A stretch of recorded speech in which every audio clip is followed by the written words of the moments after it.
Take your time. I'll wait. It's not like ancient Egypt is going anywhere. Welcome to the Siege of Alexandria.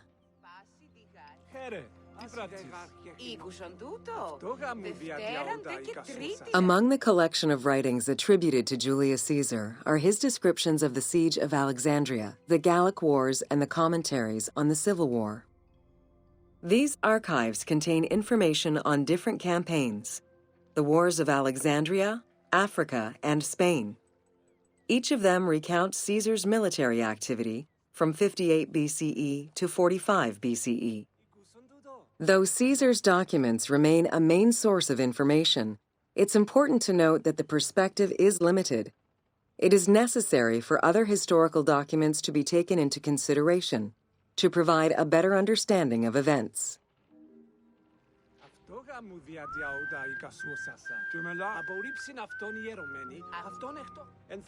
The Siege of Alexandria closely relays the events of the Civil War that led up to the event and describes how Caesar was besieged in the palace of the Ptolemies.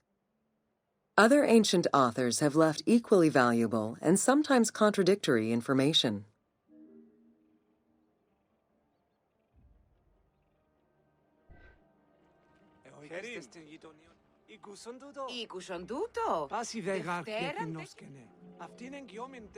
In the events leading up to the Siege of Alexandria, Cleopatra VII and her brother were fighting over control of Egypt. Young King Ptolemy XIII's regent, Pothinus, had firm control over the young pharaoh, and an outmaneuvered Cleopatra soon went into hiding. This set the stage for Pompey's arrival in Alexandria. Having lost his battle against Caesar in 48 BCE, the Roman general turned to his allies, the Egyptians, for safe harbor. But on the advice of Pothinus, Ptolemy XIII had Pompey assassinated in the hopes of earning Caesar's favor. This would turn out to be a most unfortunate decision.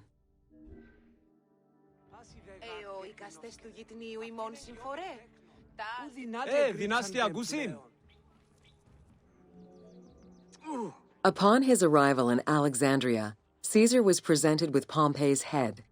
The sight of a Roman murdered by Egyptians did not sit well with him.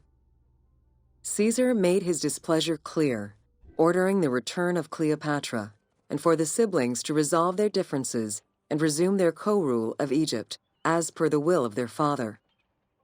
Neither Pothinus nor Ptolemy XIII wished to accede to this demand. While doing his best to aggravate Caesar, Pothinus secretly plotted against the Roman ruler and sent word for Egyptian general Achilles to bring his 20,000 men to fight on his behalf. While Pothinus plotted against Caesar, Cleopatra made a bold move.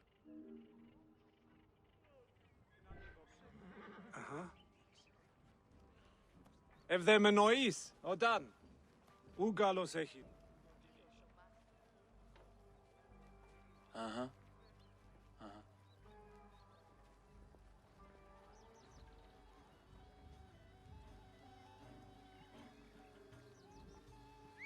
Τι συμβανέστη, πέδες λέξον μη. Βλάξ, σι ελάβνη χρήου γυρνέστε.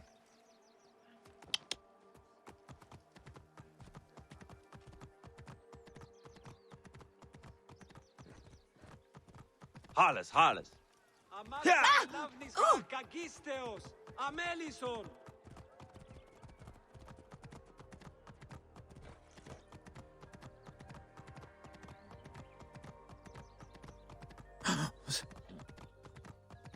Achet, achet.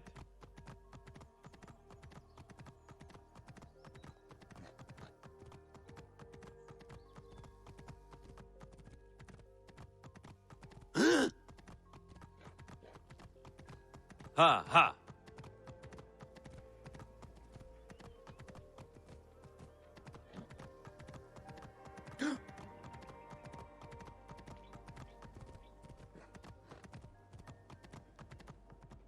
Achet, achet. There are various descriptions of the encounter between Caesar and Cleopatra. One report states that she snuck into the palace alone at night. Another account claims she was accompanied by an ally and was brought inside the palace wrapped in a carpet bag. Though exactly what happened at this fateful meeting is up for debate, what is known is that Cleopatra met with Caesar and earned his approval. Pothinus and Ptolemy XIII were most vexed with this turn of events.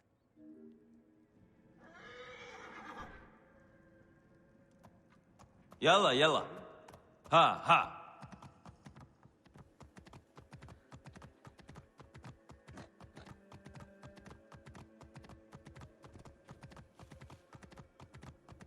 Harles, harles. Yeah!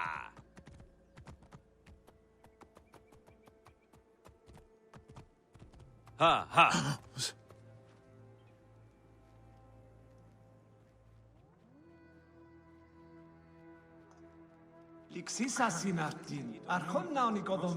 With Cleopatra finally present, Caesar chose to act as mediator between the siblings in the hopes of a peaceful resolution. It did not take long for things to sour. During a banquet given to celebrate the reconciliation, there was an assassination attempt on Caesar. It was the Roman leader's own barber who thwarted the attack. Once it was revealed that the king's regent, Pothinus, had ordered the attack, Caesar had him executed. He then placed the young king under guard.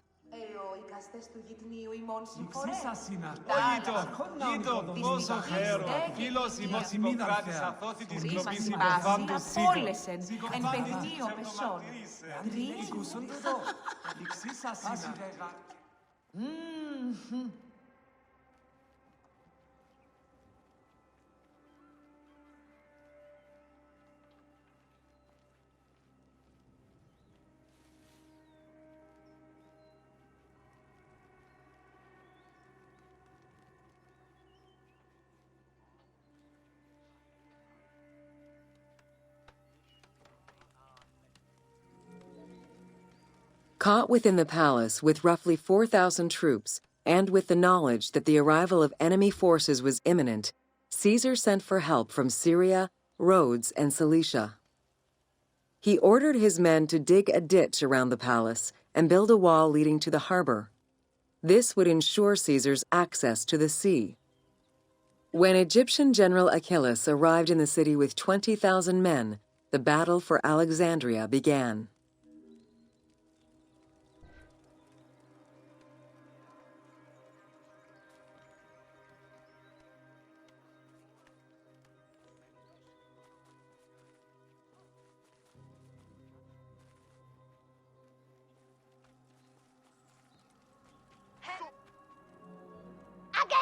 With so few men at his disposal, Caesar could not risk a battle just yet. He sent ambassadors to Achilles in the name of Ptolemy to propose a truce. Knowing that the orders did not come from the young king, and angered by the pharaoh's imprisonment, Achilles had the messengers assassinated. With Caesar confined within the palace, Achilles positioned his troops around the city. Skirmishes broke out throughout the streets of Alexandria and went on for several days and nights. Though they were outnumbered, Caesar's men were able to hold the enemy back. This prompted Achilles' next move: capture the Roman fleet stationed in the harbor.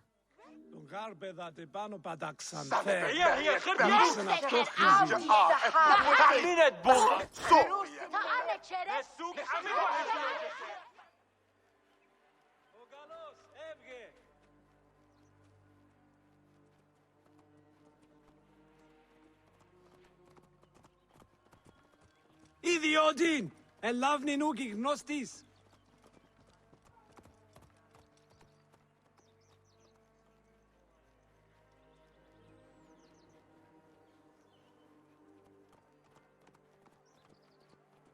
Αμάξα ελάβνης κακίστεως, αμέλησον.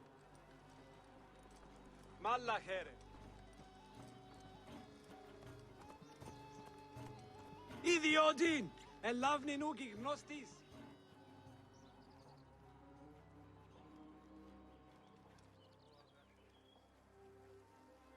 Χερίν. Πού καλώς έχω.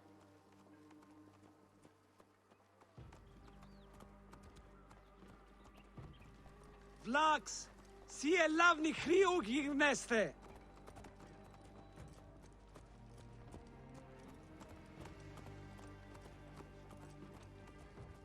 Ο καλός, έβγε. Although the palace offered protection, losing the port meant the end of help and supplies. Caesar knew he had to protect the fleet. While he and his troops succeeded in regaining control of the port, he knew it would be impossible to sustain. Caesar ordered the burning of the ships. With passage back to the palace closed off, he headed for the lighthouse of Alexandria. Αμάξα ελάβνης κακίστεως, αμέλησον. Μάλλα χαίρε.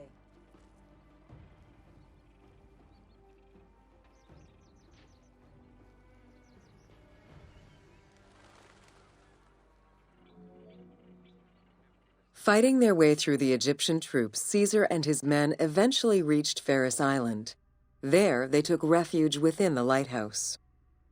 With easy access to the open sea, Caesar was able to send messages to his allies requesting reinforcements and more supplies.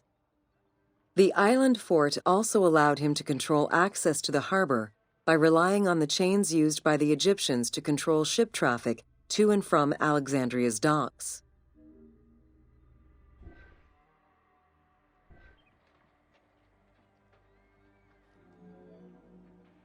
The exact chronology of events during the war in Alexandria remain imprecise. Conflicting accounts raise questions as to when, and even if, the Great Library of Alexandria was burned down at all. One account states that during the fighting, docks and warehouses were burned, and this was the fire that spread to the library. In another account, when Achilles cut off the harbor, Caesar had to leave the safety of the palace to defend his ships. As the enemies battled across the port, their arsenals set ships ablaze, and this destruction spread to the library.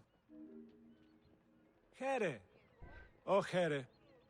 Εγώ οίκεστε στην γειτονή. In either case, the Great Library was not completely destroyed. Experts point out that its location was too far from the harbor, and much later texts refer to the Great Library as being intact. Warehouses near the harbor contained manuscript copies awaiting export, and it is more likely that these documents were destroyed than the Great Library itself.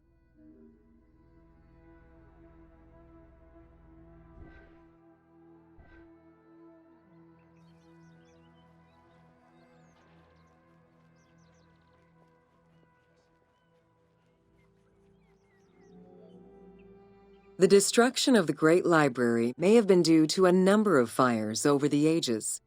Its end was probably closer to the 4th century CE, when the Christian Emperor Theodosius I ordered the closure of all pagan temples. While some documents survived after being moved away, it remains unclear just what knowledge may have been lost.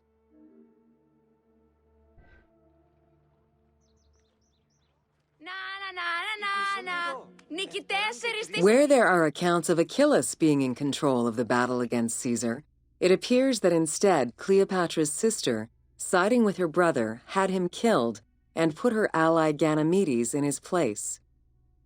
Ganymedes proved a valuable tactician for the Egyptian side.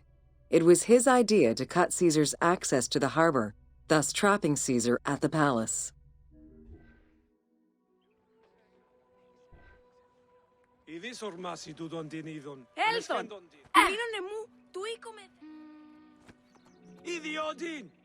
During the time of Ptolemy I, canals had been dug throughout Alexandria to provide fresh water. Ganymedes had his men take control of these canals. After isolating their own water supply, he had his men pour salt water into the canals and cisterns that led to Caesar's camp.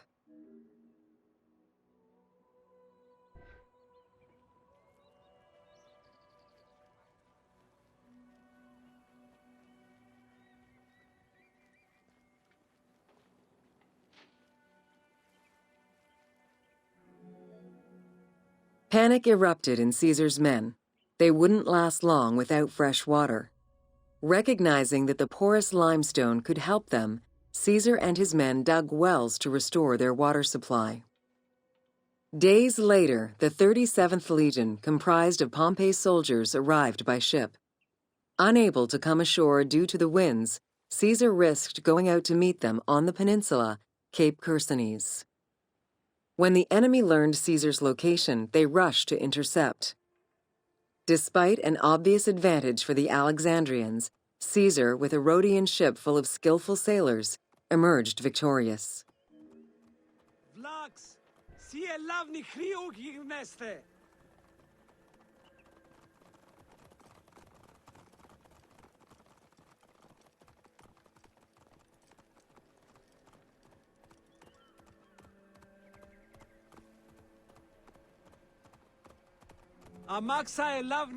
With help from the Allied ships, Caesar's victory enabled him to push the Egyptians back and secure the lighthouse.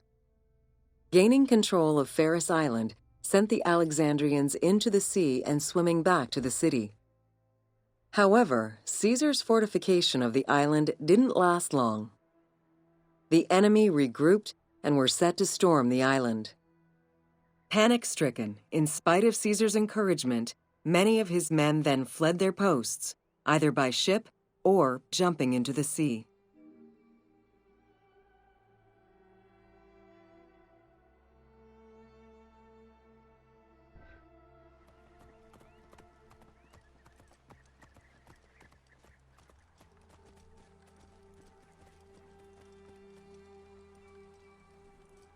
Ο καλός, έβγε!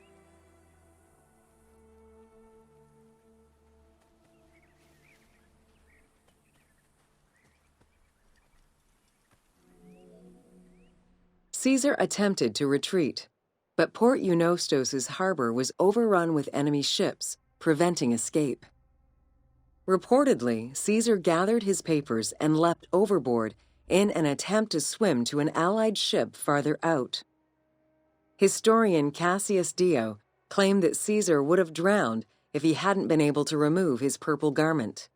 Still, he managed to swim the distance and survive. The Alexandrians recovered the cloak and used it as a trophy to commemorate the Roman debacle.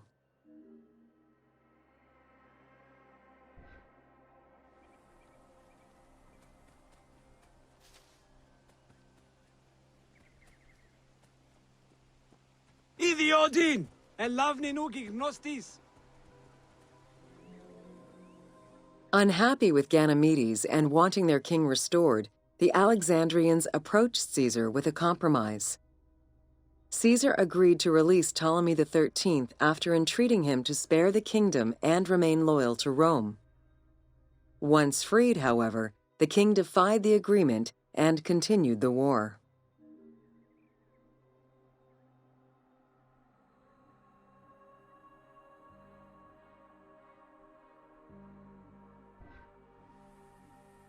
Vlax, si elavni kriu gimneste!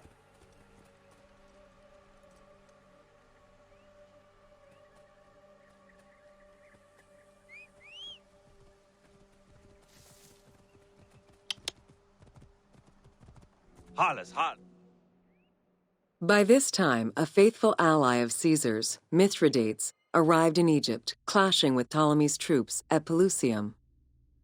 Outnumbering the enemy, Mithridates secured the region between Pelusium and Alexandria. Ptolemy, warned of Caesar's ally marching on Alexandria, sent his troops to prevent passage over the river.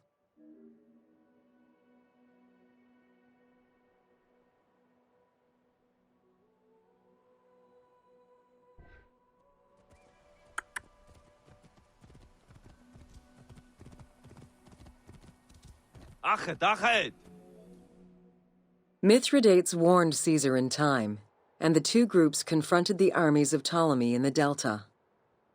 In the Battle of the Nile, the Romans gained the upper hand, sending the Egyptians fleeing. In the tumult and panic, King Ptolemy XIII drowned in the Nile.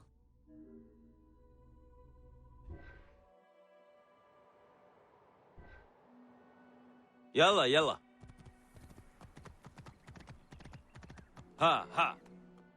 After the siege ended, Cleopatra VII married her younger brother, Ptolemy XIV, enabling her to reign over Egypt until 30 BCE. Under her rule, Alexandria settled into its position within the Roman Empire and eventually surpassed Athens as one of the most important cities in the Roman Empire. Julius Caesar remained in Egypt for a short time. He and Cleopatra would later have a son named Caesarion.